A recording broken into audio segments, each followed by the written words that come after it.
Hello, good morning, all student BSc second year second semester.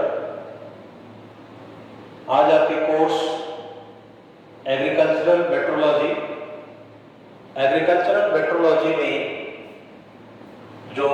Topic है agriculture and weather relationship, agriculture और weather का relationship क्या है, इसके बारे में आज इस टॉपिक पर डिस्कस करेंगे।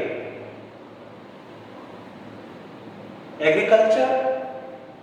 वेदर पे ही डिपेंड है, क्लाइमेट पे ही डिपेंड है। अगर क्लाइमेट विपरीत होती है तो क्रॉप प्रोडक्शन पे इफेक्ट होता है। क्लाइमेट ये कह सकते हैं कि इसकी मेन जो पार्ट है, जो इसके एक मेन अंग के रूप में है कि जो वहां पे एग्रीकल्चर को प्रोडक्शन करने में हेल्प करता है, मदद करता है। अगर हम एक तरह से कहें कि वेदर अगर अच्छे तरीके से उस कंडीशन में जहां पे कि हम क्रॉप प्रोडक्शन करते हैं, अगर एक उसका रिलेशनशिप बेटर नहीं है, उसकी संबंध वहां पे कह सकते हैं कि उसकी कंडीशन अच्छी नहीं है, तो वहां पे हम फसल का उत्पादन नहीं ले सकते हैं। जो कि इसके अकॉर्डिंग आप तो देखोगे कि इंडिया में जो डिफरेंट 15 एग्रो क्लाइमेटिक जोन है, 15 कृषि जलवायु क्षेत्र है, उसी के अकॉर्डिंग इस पर डिवाइड किया गया है जो एग्रो क्लाइमेटिक जोन है, क्लाइमेट के अकॉर्डिंग कि कहां पे हम किस तरीके की फसल का उत्पादन ले सकते हैं, किस सिचुएशन में, किस कंडीशन में। अब सपोज दैट अगर प्लेन रीजन है, जहां पे मैदानी क्षेत्र है, वहां पे हम जो सीरियल क्रॉप्स है लाइक व्हीट, राइस, इसका हम अच्छे तरीके से बैलेंसमेंट तरीके से हम वहां पे क्रॉप का प्रोडक्शन लेते हैं। बट कहीं पे ऐसी एरिया है जहां की डिजर्ट एरिया है, जैसे आपका इंडिया में राजस्थान बेल्ट है, तो वहां पे हम राइस का प्रोडक्शन अच्छे तरीके से नहीं कर सकते, क्योंकि वहां के लिए जो वाटर अवेलेबल और उसके लिए हमें जो क्लाइमेटिक फैक्टर्स हैं वहां पे उसके लिए सुटेबल नहीं होते हैं। तो इस तरीके से हम इंडिया के और भी कुछ प्लेस हैं, लाइक अगर आप देखें तो जम्मू कश्मीर, जहां की टेम्परेचर हमेशा डाउन रहता है, जो कि आपका विंटर सीजन में माइनस में चला जाता है, तो उसको हम कहें कि वहां पे अगर दूसरी क्रॉप का हम प्रोडक्शन देना चाहें कि जो वहां के लिए सर्वाइव, जैसे सीरियल क्रॉप आपका राइस है, व्हीट है, मेज है, तो जब ऐसी कंडीशन में वहां पे क्रॉप प्रोडक्शन अच्छे तरीके से नहीं कर सकते। तो डिपेंड करता है कि जो आज का टॉपिक है कि एग्रीकल्चर का रिलेशनशिप जो वेदर से है एक अच्छा होना चाहिए, जो वहां पे मेन जैसे आपका टेम्परेचर है, रेन है, रेनफॉल एंड आपको उससे रिलेटेड जो हमने सनशाइन, जो सनलाइट, फोटोसिंथेसिस प्रोसेस एंड वहां पे क्लोरोफिल की उपस्थिति आप इसे देखते हैं कि पत्तियों में ग्रीन हरापन होता है क्लोरोफिल के कारण, और वो आपको अवेलेबल होती है सनलाइट की उपस्थिति में, जो फोटोसिंथेसिस प्रोसेस, वहां पे मैग्नीशियम जो एलिमेंट्स है उसकी उपस्थिति में होता है। एंड जो प्लांट की ग्रोथ डिपेंड करता है कि उसके लिए वहां पे ग्रोथ के पीरियड पे टेम्परेचर कितना है, तो टेम्परेचर पे भी डिपेंड होता है। जैसे हम किसी क्रॉप की जर्मिनेशन के लिए temperature minimum maximum, like wheat, गेहूं के लिए जैसे आप 39 to 40 degree Fahrenheit degree Celsius में चेंज करेंगे तो कम होगा, बट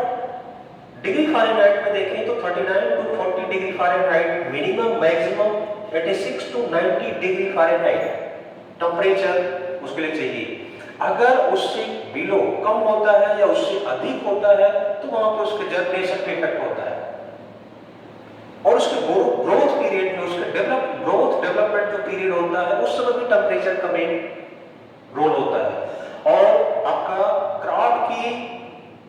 रूट जो CRI stage, crown root initiation initiation stage में भी टेम्परेचर उतना मिलना चाहिए जो कि ग्रोथ यानी रूट का डेवलपमेंट ऐसे तरीके से हो। एंड मॉइस्चर, फील्ड में अगर मॉइस्चर सॉइल में अवेलेबल नहीं है तो सीड का जर्मिनेशन उस क्रॉप का नहीं होगा, अच्छे तरीके से नहीं होगा। इसीलिए आप देखते हैं कि जो ड्राई रीजन है, ड्रॉट के अंतर्गत आते हैं, वहां पे ऐसी क्रॉप का सिलेक्शन करते हैं जो उसके लिए सुटेबल होती है। अगर हम ऐसी क्रॉप का सिलेक्शन करें कि फुलफिल जो वाटर रिक्वायरमेंट क्रॉप है, अगर हम राइस का प्रोडक्शन लेना चाहें तो नहीं हो सकता क्योंकि उसके लिए वहां पे वाटर अवेलेबल नहीं है। तो इसलिए हम वहां पे उसके अकॉर्डिंग जो कि क्रॉप कम वाटर रिक्वायरमेंट वाली होती है, कम से कम पानी में वहां पे वो प्रोडक्शन उसका हो सके, लाइक जैसे लेंटिल है, लिंसेड है। तो ऐसे क्रॉप का सिलेक्शन करना तो हमारा डिपेंड करता है कि वेदर जो कि क्लाइमेटिक कंडीशन, तो उसके अकॉर्डिंग हम वहां पे उसको सेलेक्ट करने में सक्षम होते हैं। अगर हम इस टेक्नोलॉजी का इस तरीके से वेदर के अकॉर्डिंग हम क्रॉप का सिलेक्शन या क्रॉप की सोइंग या क्रॉप वहां पे अगर हम लेना चाहते हैं तो उसी के अनुसार होना चाहिए कि जो क्लाइमेट है उसमें वो प्लांट सरवाइव कर पाएगा कि नहीं। तो ये आपका मेन जो वेदर का रिलेशनशिप है वेरी इंपॉर्टेंट होता है कि वहां मेन जो इसका है क्लाइमेट से रिलेशनशिप ज्यादा होता है कि क्लाइमेट पे डिपेंड करता है इसके जो फैक्टर्स हैं, जो भी आप यहाँ पे देखोगे आगे हम बताएंगे कि factors of weather and climate affecting the agriculture, इसमें क्या उसका इफेक्ट होता है। इससे आपको पता चलेगा कि रिलेशनशिप वेदर्स का क्रॉप प्रोडक्शन के लिए बहुत इंपॉर्टेंट होता है। तो ये आपका इंट्रोडक्शन था। अब इसके डेफिनेशन पे आते हैं, परिभाषा। Agriculture and weather relationship define, आप उसको नोट पे कर लेना। The interrelationship between agricultural and abiotic factors are unavailable. It may lead to both positive and negative impact in crop production. उसका क्या पॉजिटिव इफेक्ट पड़ता है, क्या नेगेटिव इफेक्ट पड़ता है। अभी जो आपको हमने बताया कि अगर वहां पे फेवरेबल कंडीशन यानी जो टेम्परेचर वहां पे मिलना चाहिए, क्लाइमेट से रिलेटेड जो मॉइस्चर वहां पे प्रेजेंट होनी चाहिए, रेनफॉल उतनी होनी चाहिए, ये आपका पॉजिटिव है। अगर वहां पे ये चीजें नहीं होती हैं, कम मात्रा में होती है, जो उस प्लांट वहां पे जो प्लांट सर्वाइव अच्छे से नहीं कर पाता तो वो नेगेटिव हो। इसलिए इसमें है कि positive and negative impact in crop production, फसल उत्पादन पे पड़ता है। Weather means the stage Weather means the state of the atmosphere at a particular place and time as regards, यानी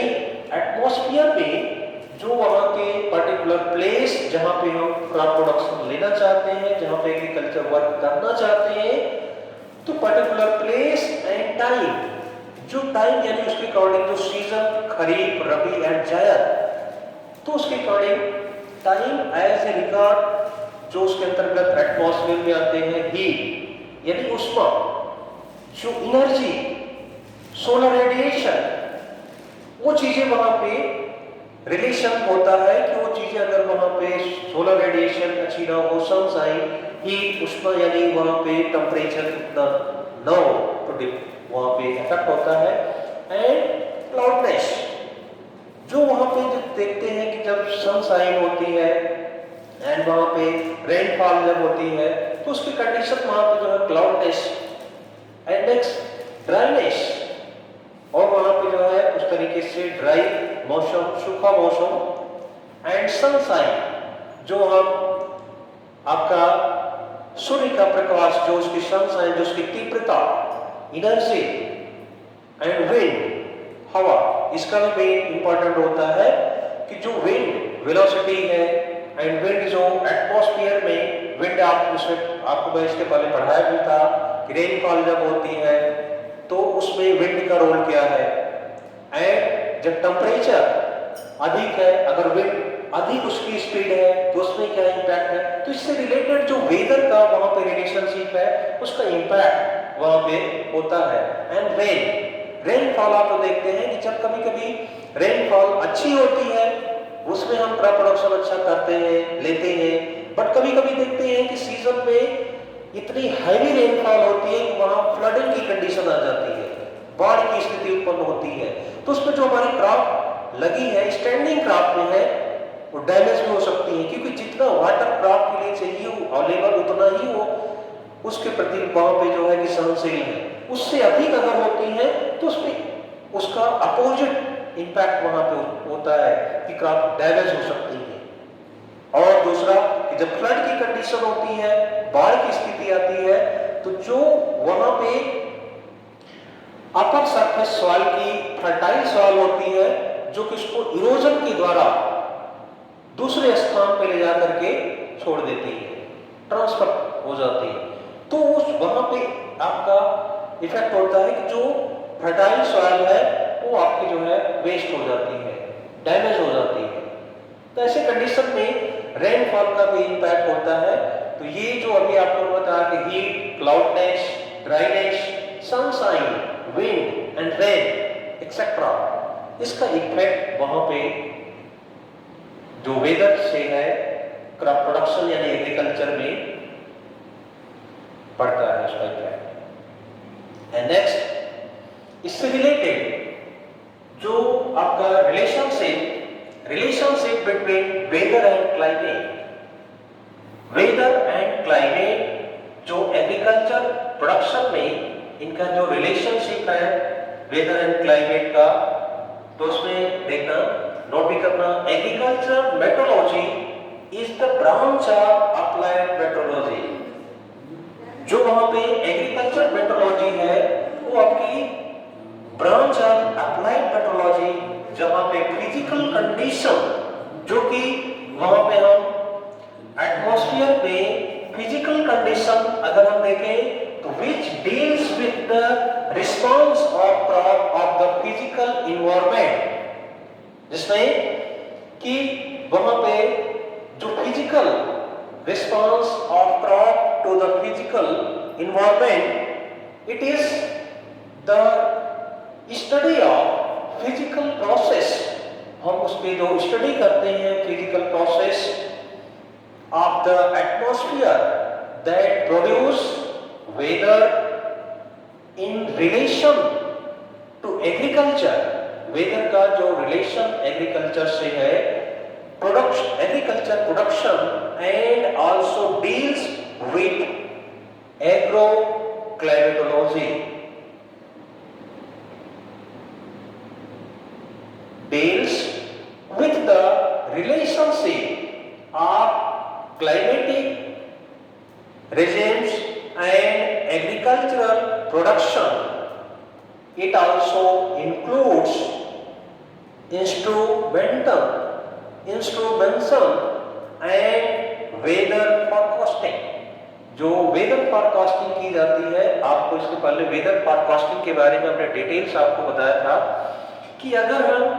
क्रॉप प्रोडक्शन करना चाहते हैं उस एरिया में, चाहे खरीफ हो, रबी हो, जायद हो, particular place and particular time, तो वहां पे हमें वेदर पे डिपेंड होना होता है। जैसे हम कल अगर या एक दो दिन के अंदर में हम वहां पे सोइंग करना चाहते हैं, किसी क्रॉप की बुआई करना चाहते हैं, तो जैसे आप देखते हैं कि रेनी सीजन में जो एग्रो मेट्रोलॉजिकल डिपार्टमेंट या वहां पे जो आपका ये टर्म आया था इंस्ट्रूमेंशन, जो वहां पे ऐसी लैब या ऐसी उसकी प्रयोगशाला है इंडिया में आपको जो रेन से रिलेटेड आपका पुणे में है, दिल्ली में है, तो मेन आपका जो मेट्रोलॉजिकल लेबोरेटरीज है, जो रिसर्च सेंटर है वो आपका पुणे में है। बट आपका जो रेन से रिलेटेड है, दिल्ली है, कोलकाता, नागपुर, तो इससे रिलेटेड जो आपका वहां पे हम वेदर फॉरकास्टिंग करते हैं कि अगले 24 घंटे में 48 घंटे में हैवी रेनफॉल होने वाली है, तो हम वहां पे सतर्क हो जाते हैं कि क्रॉप की सोइंग उस पीरियड में नहीं करते हैं। तो इससे रिलेटेड आप जो देखते हैं कि वहां पे हम वेदर का जो रिलेशन है मेन इंपॉर्टेंट है कि जो उसके अकॉर्डिंग हम फिर दूसरे स्टेप को वहां पे लेते हैं कि आगे में फिर क्या करना है। मान लो अगर हम क्रॉप प्रोडक्शन कर रहे हैं, बीच में कोई क्रॉप फेलियर हो गई, नष्ट हो गई, वेदर की कंडीशन जो वहां पे जैसे फ्रॉस्ट, पाला के कारण या ओला उसके कारण, तो फिर हम उस कंडीशन में नेक्स्ट स्टेप लेते हैं कि जो पीरियड टाइम है उसमें हम कौन सी क्रॉप का सिलेक्शन करके हम वहां पे उसका उत्पादन एक एवरेज ले सकते हैं, जिससे कि हमें वहां पे एडवांटेज तो नहीं बट हमारी जो कास्ट लागत उसको हम वहां पे अच्छे तरीके से मैनेज कर सकें, जो कि फार्मर के लिए बहुत ज्यादा इंपॉर्टेंट होती है। तो ये आपका relations between weather and climate जो वहां पे क्रॉप प्रोडक्शन में काफी इनका इंपैक्ट दिखाई देता है। एंड नेक्स्ट आपका है factors of weather and climate affecting the agriculture. जो वेदर और क्लाइमेट का जो इफेक्ट है एग्रीकल्चर पे क्या हो सकता है, लाइक फर्स्ट टेम्परेचर। टेम्परेचर में आपका जैसे किसी क्रॉप की सोइंग से लेकर के ग्रोथ पीरियड से लेकर के उसकी हार्वेस्टिंग, अगर हम हार्वेस्टिंग में देखें तो वहां पे टेम्परेचर आप देखते हो कि जैसे मान लो विंटर सीजन का है तो क्रॉप की हार्वेस्टिंग के समय वीट, राइस या मेज जो भी है क्रॉप, उसकी हार्वेस्टिंग के समय टेम्परेचर कितना होना चाहिए जिससे कि क्रॉप वहां पे अच्छे तरीके से सर्वाइव कर सके। जैसे आपका राइस में देखते हैं कि जब फ्लावरिंग स्टेज होती है तो फ्लावरिंग स्टेज में near about 37 degree Celsius temperature से अधिक नहीं होना चाहिए। ऐसी कंडीशन में वहां जब उससे अधिक टेम्परेचर जब होगा तो क्या होगा कि जो उसके एंथर होते हैं वो झड़ना शुरू हो जाते हैं, मतलब नष्ट हो जाते हैं। तो इसलिए जो टेम्परेचर का मेन रोल है कि जर्मिनेशन पीरियड में जैसा आपने बताया कि कितना मिनिमम मैक्सिमम टेम्परेचर होना चाहिए, एंड उसके ग्रोथ पीरियड में कितना टेम्परेचर होना चाहिए, एंड उसकी जो स्टेजेस हैं, rooting stage, tillering stage and milking stage, dough stage, maturing stage,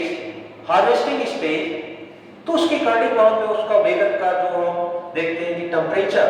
का वहां पे इफेक्ट होता है। एंड नेक्स्ट आपका है सनशाइन। जो सनलाइट का है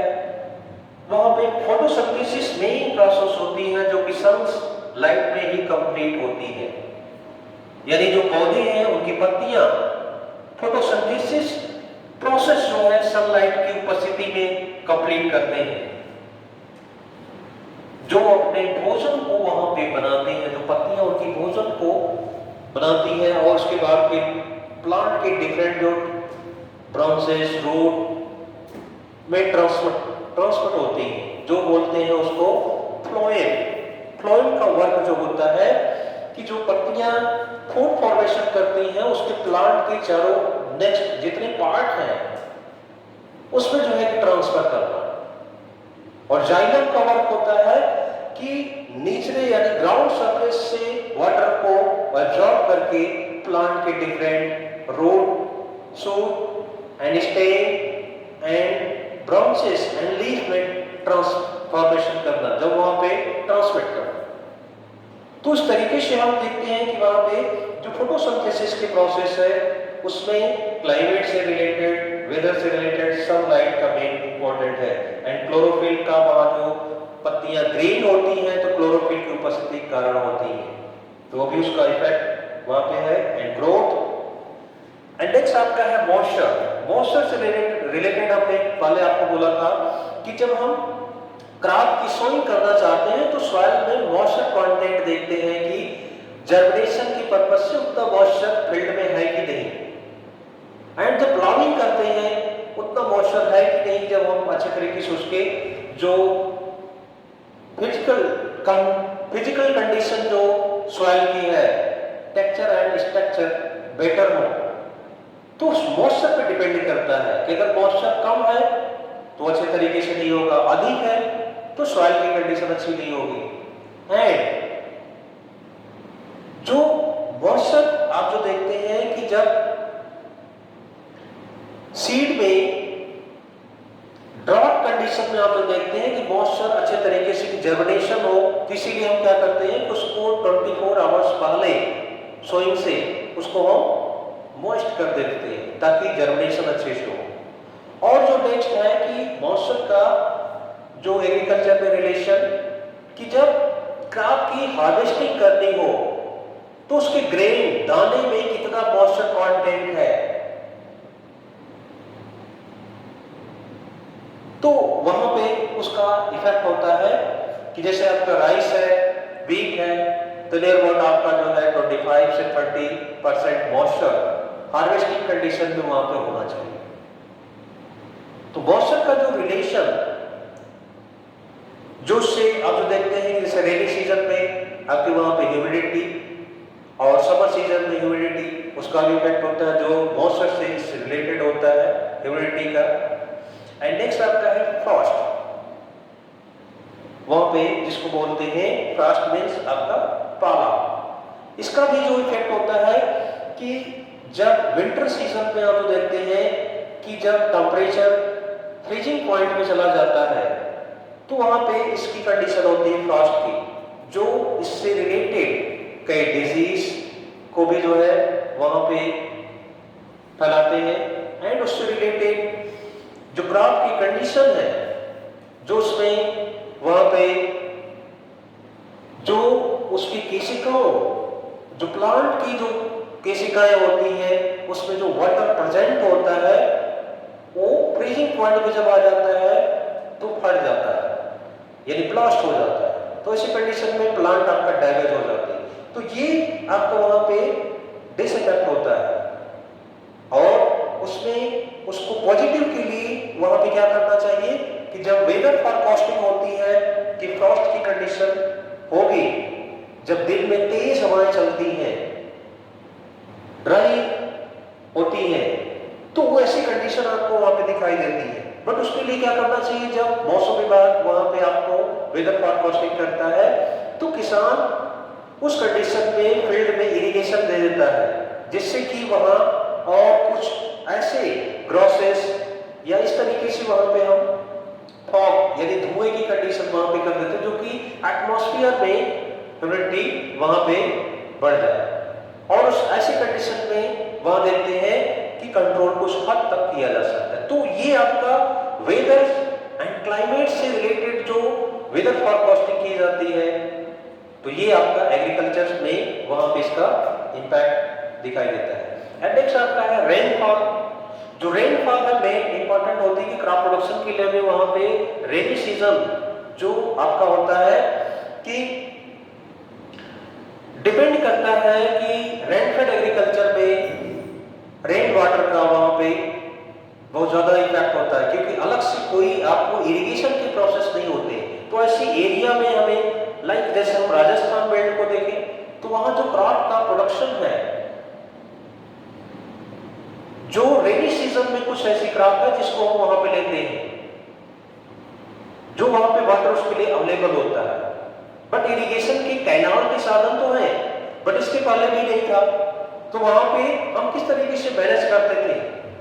तो जो रेनी सीजन में रेनफॉल होती थी उस सीजन में वहां पे जो फुल फिल वाटर अवेलेबल होते थे तो उस क्रॉप का प्रोडक्शन लेते थे। बट जो नेक्स्ट विंटर सीजन में यानी आपका रबी सीजन में फिर ऐसी कंडीशन वहां पे यानी मौसम कंडीशन नहीं अच्छा होता था, तो उसके अकॉर्डिंग फिर दूसरी क्रॉप को वहां सेलेक्ट करना होता था। तो रेनफॉल आपका मेन इफेक्ट होता है, जो इसका इम्पैक्ट होता है वेदर रिलेशनशिप जो एग्रीकल्चर का है। जब कभी कभी देखते हैं कि रेनफॉल जब नहीं अच्छी होती है, जब ड्रॉट की कंडीशन आ जाती है, देयर अबाउट जहां पे एनुअल रेनफॉल 450 मिलीमीटर से लेस देन 350 मिलीमीटर या उससे भी लेस देन कभी कभी आपको देखने को मिलता है। तो ये जब ड्रॉट की कंडीशन वहां पे होती है तो उसमें वहां पे एग्रीकल्चर में बहुत ज्यादा इफेक्ट करता है, जो कि उसके अकॉर्डिंग हम वहां पे अच्छी फसल का उत्पादन नहीं ले सकते।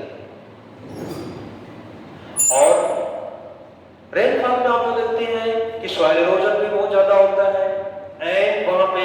सैलिनिटी सॉइल जो होती है, जो क्षारीयता अधिक हो जाती है, तो आपको इफेक्ट वहां पे उसके अकॉर्डिंग अधिक होता है। एंड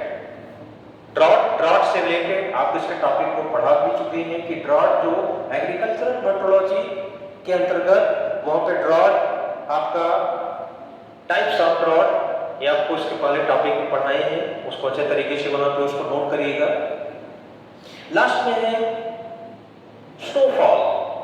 ऐसे इंडिया में कुछ प्लेस है जैसे आपके जम्मू कश्मीर, वहां पे जो स्नोफॉल यानी हिम बारिश जो होती है, इनके जो कण होते हैं, उसकी जब वहां पे स्नोफॉल होती है तो उसके अकॉर्डिंग जो क्रॉप हमारी है उस कंडीशन में वहां पे उसके प्रोडक्शन पे इफेक्ट होता है।